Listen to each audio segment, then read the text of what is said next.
Hey, fellow Nursing 452 students. This is Megan Tao. I chose to have my presentation be on increasing health literacy related to mental health in order to produce more positive health behaviors and ultimately more positive health outcomes. I chose to work with an organization called Residential Options.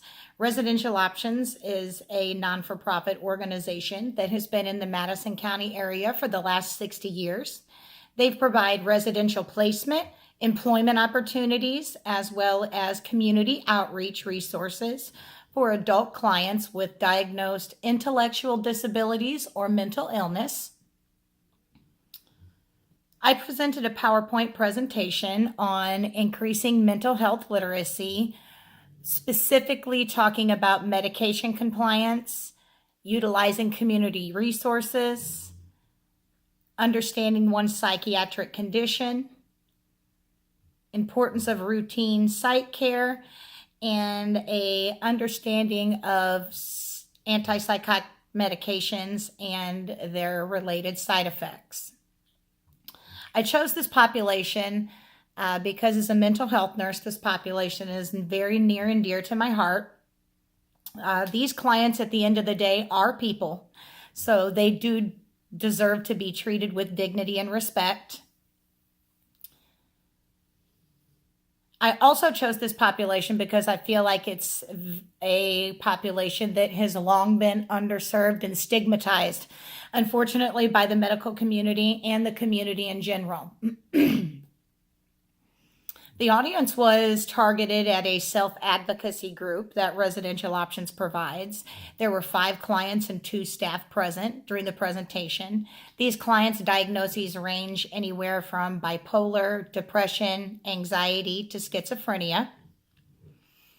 According to Healthy People 2020, mental health disorders are the leading cause of disability for people from the ages of 15 to 44 in the United States and Canada. Med adherence is a very common problem with psych patients, and health literacy is so very important in this matter.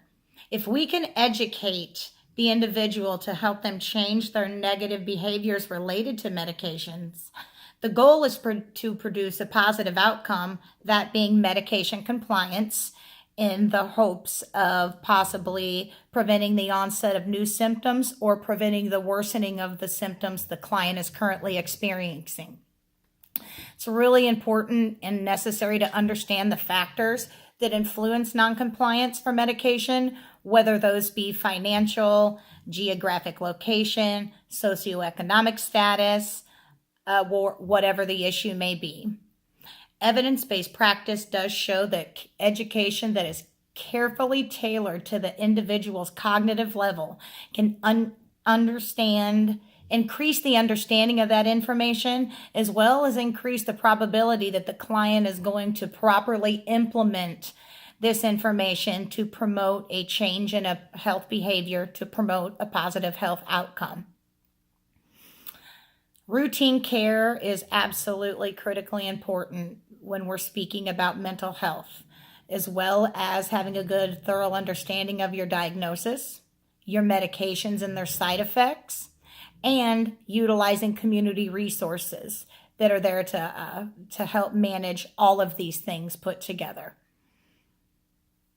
I provided a paper handout of the PowerPoint presentation, as well as a quiz that we completed when the PowerPoint was over, where we went over things such as listing a psychiatric condition, being able to list a medication and a side effect, being able to list a local community research and outreach program, and another question as to why they felt routine care was important, and then what health literacy meant to them at the end of the presentation.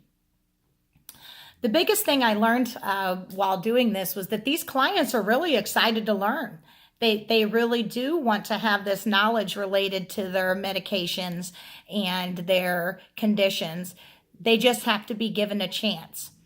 referencing back to the evidence-based practice, when you carefully tailor the education to these clients' cognitive level, it really does increase their level of understanding, and it makes them really feel like there's something that they're going to actually be able to implement that's going to help them.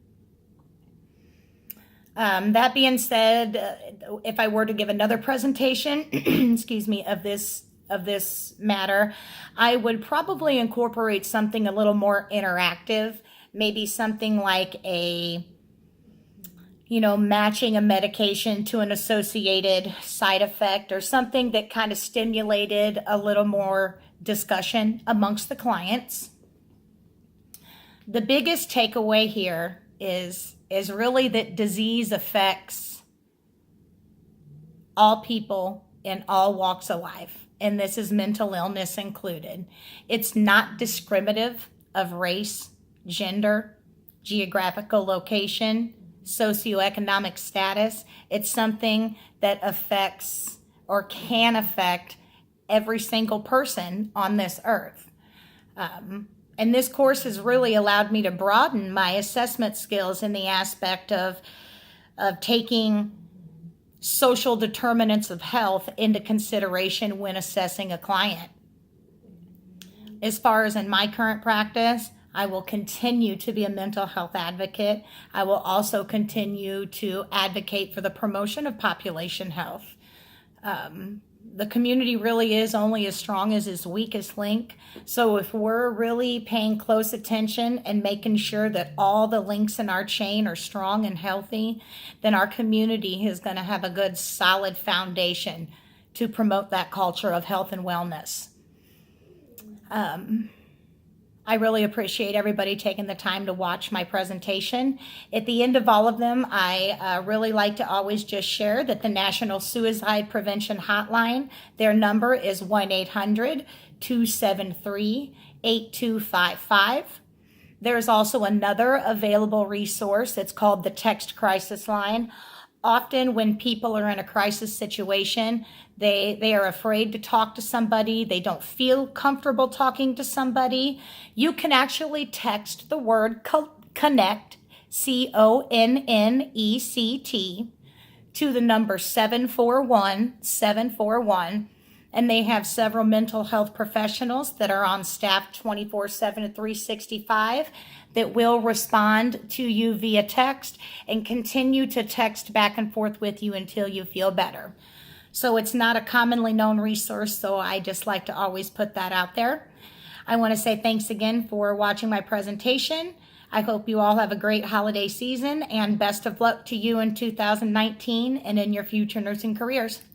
Bye.